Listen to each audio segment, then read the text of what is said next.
Good morning दोस्तों, सुप्रभात। हम लोग पढ़ रहे हैं, प्रतिरक्षा तंत्र पढ़ रहे हैं। और प्रतिरक्षा तंत्र के कितने प्रकार होते हैं, और प्रकार में मैंने सहज और उपार्जित पढ़ा।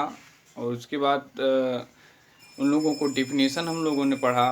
उनके बाद हमने सोचा कि ये हम लोगों ने क्या है प्रतिरक्षा तंत्र, इसके प्रमुख कोशिकाएं क्या, इन्होंने लिम्फोसाइट्स के हम लोगों ने उसके बारे में बात किया, जहाँ दो भागों में बट गया था, टी लिम्फोसाइट्स और बी लिम्फोसाइट्स। अब टी और बी लिम्फोसाइट्स के बारे में हम लोग चर्चा कर रहे हैं। अब कल हम लोगों ने देखा था प्लाज्मा बी सेल। क्या देखा था? प्लाज्मा बी सेल यानी बी लिम्फोसाइट्स का ही प्रमुख भाग था।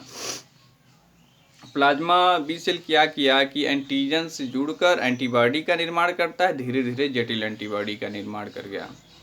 हम लोगों ने ये देखा। तो बात हम लोगों की फंस रही थी कि एंटीबॉडी है क्या। मैंने बताया था कि एंटीबॉडी पर देखिए परीक्षा में पूछा जाता है और इसका स्ट्रक्चर भी पूछा जाता है, इसलिए हमको स्ट्रक्चर आपको बनवाना पड़ा। तो हम लोगों ने देखा कि एंटीबॉडी कितने प्रकार की होती है। एंटीबॉडी आपको 5 प्रकार से कल बताई गई थी, जिसमें आपका IgA, IgD, IgE, IgM, IgG ये एंटीबॉडी के प्रकार थे। उनका डिफिनेशन भी आपके बारे में बताया गया कि यह एंटीबॉडी कहाँ पाई जाती हैं, इसलिए आप लोग उसको पहले खूब अच्छे से देख लीजिएगा। आज हम देखेंगे कि एंटीबॉडी की संरचना क्या होती है।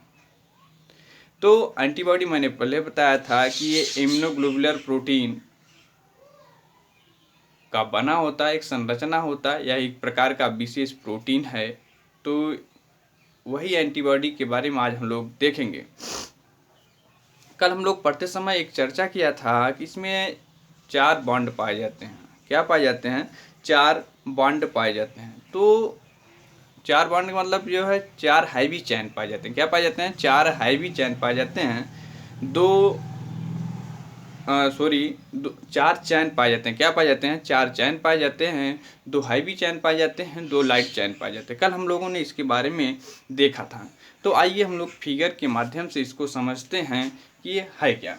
देखिए, अगर हम कहें एंटीबॉडी की संरचना होती है, एक कैपिटल वाई के आकार की होती है। कैसे होती है? कैपिटल वाई के आकार की होती है। लगभग चाहे IG हो, IgM हो, IgG हो, IgD हो, लगभग सभी एंटीबॉडी की संरचना ऐसे ही होती है, जैसे हम लोग फिगर में देख रहे हैं। तो इतना ध्यान रखिएगा, ये इम्यूनोग्लोबुलिन का बना होता है, एक प्रकार का ग्लोबुलर प्रोटीन होता है। और इसकी संरचना कैसे होती है? कैपिटल वाई की आकार की होती है। कैपिटल वाई की आकार की होती है। तो ये क्लियर हो गया। अब दूसरी स्थिति देखते हैं। यहाँ पर हमने जो बताया था कि इसमें 2 हैवी चैन होते हैं। देखिए, यहाँ से एक स्ट्रक्चर लगा हुआ है, एक स्ट्रक्चर लगा हुआ है जो यहाँ तक फैला हुआ है। यहाँ पे देखिए 2 बॉन्ड चैन लगे हुए हैं। एक चैन एकदम सीधा लगा हुआ है, इसे हम कहते हैं हैवी चैन। क्या कहते हैं? एक इधर है, एक इधर है, यानी एक भाग इधर से यहाँ तक चला गया है, एक भाग इधर से यहाँ तक। तो कैसे? देखने में भी बड़े हैं, देखने में भी बड़े हैं, इसलिए इन्हें हम क्या कहते हैं? Heavy chain. क्या कहते हैं? Heavy chain. इनकी संख्या कितनी है? 2। एक इधर गया है, एक इधर गया है, तो इनकी संख्या हैवी चैन की संख्या कितनी हो गई? 2।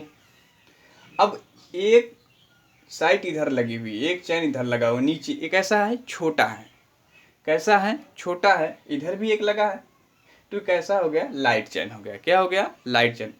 यानी 2 लाइट चैन है, 2 हैवी चैन है, इसलिए इसे हम हैवी चैन को, इसका सूत्र होता है एंटीबॉडी का सूत्र। क्या, कैसे इसे प्रदर्शित करते हैं? इसे हम लिखते हैं H2L2। H2 का मतलब 2 हैवी चैन, L2 का मतलब 2 लाइट चैन। इसमें जो होते हैं सल्फर के बॉन्ड आपस में जोड़ने का कार्य करते हैं। डाइसल्फाइड बॉन्ड या डाइसल्फाइड ब्रिज कहते हैं इसे, जो इन दोनों को जोड़ता है, एक ब्रिज के समान कार्य करता है। यानी यहाँ देख रहे हैं, यहाँ पर लाइट चैन हैवी चैन को जोड़ रहा है, यहाँ लाइट चैन हैवी चैन को जोड़ रहा है, और यहाँ पर भी एक दूसरे से क्या जुड़े हुए हैं? सल्फर जुड़े हुए हैं। इसलिए इन्हें डाइसल्फाइड ब्रिज भी कहते हैं। यानी डाइसल्फाइड ब्रिज की संख्या टोटल एंटीबॉडी में कितनी होती है हम बताते हैं। इसमें आप 1 2 3 4 5 इधर 5 इधर 6 इधर, यहाँ देख लीजिएगा, सब सल्फर होते हैं। क्या होते हैं? सब सल्फर होते हैं, ये ध्यान में रखना है। सब क्या होते हैं? सल्फर होते हैं। टोटल बॉन्ड सल्फर के एंटीबॉडी में कितने होते हैं? 16। तो ध्यान रहे, टोटल डाइसल्फाइड ब्रिज में सल्फर कितने होते हैं? 16 होते हैं। कितने होते हैं? 16। यानी पॉइंट कितना बना कि यह किस संरचना में होते हैं? कैपिटल वाई के संरचना में होते हैं। इम्यूनोग्लोबुलिन नामक प्रोटीन से बने होते हैं। लगभग ये सभी एंटीबॉडी की संरचना लगभग इसी के समान होती है।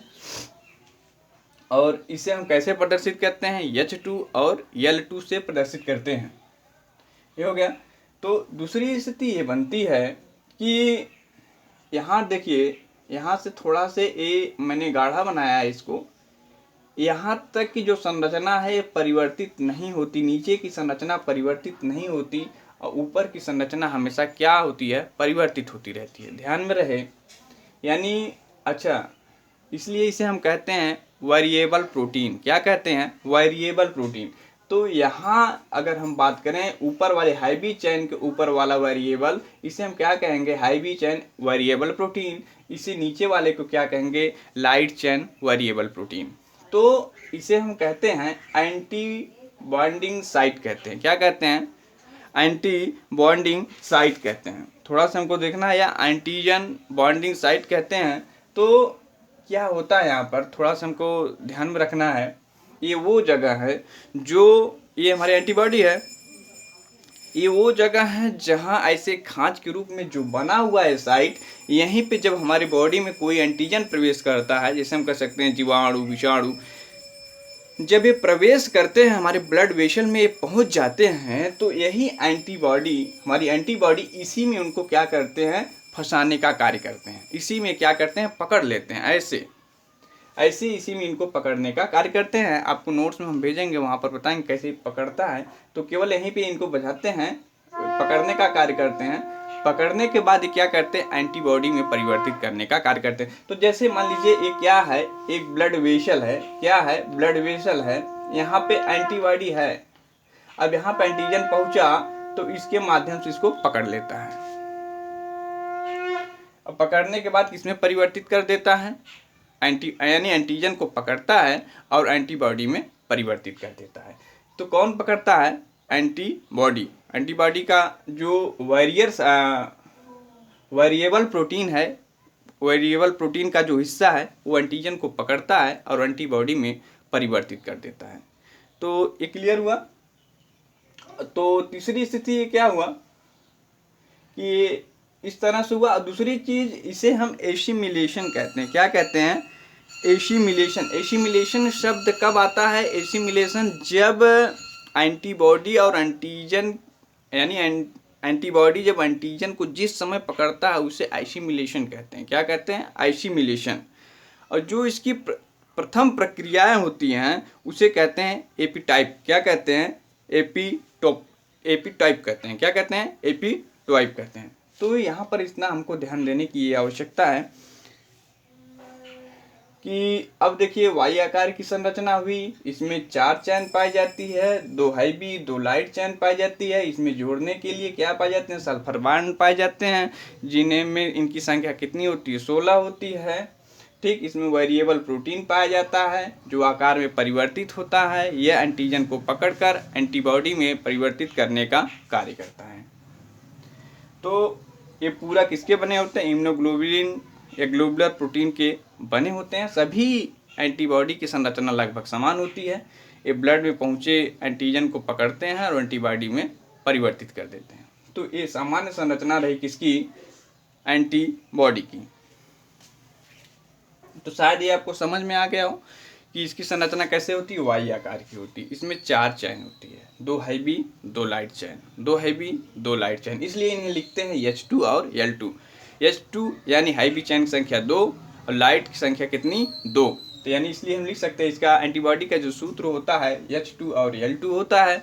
और पूछता है एंटीबॉडी में सल्फर ब्रिज, डाइसल्फाइड ब्रिज कितने सल्फर की संख्या मिली होती है? तो कितने होते हैं? 16 होते हैं। तो एंटीबॉडी का कौन हिस्सा जो एंटीजन को पकड़ता है और एंटीबॉडी में परिवर्तित करता है, तो कौन सा हिस्सा है? वेरिएबल प्रोटीन या एंटीजन बॉन्डिंग साइट कहते हैं। क्या कहते हैं? Antigen bonding site. Antigen bonding site वो साइट है जो एंटीजन को पकड़ता है और एंटीबॉडी में परिवर्तित करने का कार्य करता है। तो इतना ये आपको क्लियर हो गया, बहुत इंपॉर्टेंट है, इसको आप लोग समझ लीजिएगा। ये वाई आकार की संरचना है। क्या है? वाई आकार की संरचना है। बस इतने पे इसको याद रख लीजिए, इसका नामांकन सही करिए। लाइट इसका जो मुख्य है H2L2 है, कितनी संख्या है? 16। ठीक, इसकी संरचना क्या है? वाई आकार की होती है। तो इसका यहाँ पर एंटीजन से एंटीबॉडी में कहाँ परिवर्तन होता है? एंटीजन बॉन्डिंग साइट पर परिवर्तित होता है। एंटीजन बॉन्डिंग साइट को और क्या, वेरिएबल प्रोटीन के भी नाम से हम जानते हैं। क्यों जानते हैं? क्योंकि ये हमेशा परिवर्तित होता रहता है। तो ये क्लियर हो गया, इतना आप लोग इसको पढ़ लीजिएगा। ये एंटीबॉडी यहाँ से समाप्त होता है। अगली टॉपिक के लिए हम लोग कल इसको देखेंगे।